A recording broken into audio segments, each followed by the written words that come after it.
অসম ৰাজ্যিক অঙ্গনবাদী কৰ্মী সহায়িকাই মাননী বৃদ্ধিৰ প্ৰস্তাৱ গৃহীত কৰি চৰকাৰীভাৱে ঘোষণা কৰাৰ দাবী লৈ যোৱা 26 তাৰিখৰ পৰা আমি ইয়াত অসহযোগ আন্দোলন চলাই আছো।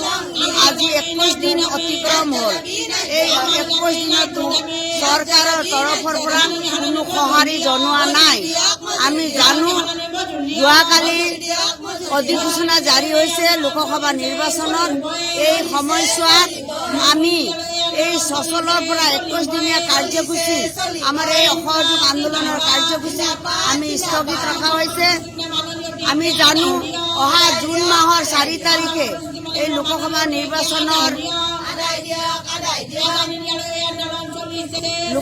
নিৰ্বাচনৰ ফলাফল ঘোষণা হ'ব। গতিকে আমি তেতিয়ালৈকে আমাৰ এই অসহযোগ আন্দোলনৰ কাৰ্যসূচী স্থগিত ৰাখি অসহযোগ আন্দোলন কিন্তু আমি চলাই যাম।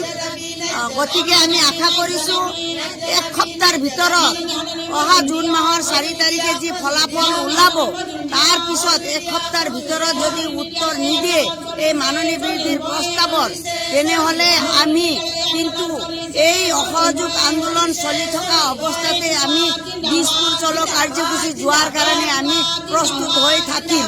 গতিকে চৰকাৰক আমি অনুৰোধ জনাইছোঁ, আমি এই চৰকাৰীভাৱে এই মাননী বৃদ্ধিৰ প্ৰস্তাৱটো ঘোষণা কৰি এই তৃণমূল পৰ্যায়ত চলি থকা অংগনবাদী কৰ্মী সহায়িকাক যাতে এই সামান্যতম মাননী চৰকাৰীভাৱে ঘোষণা কৰিব বুলি আশা কৰিছোঁ।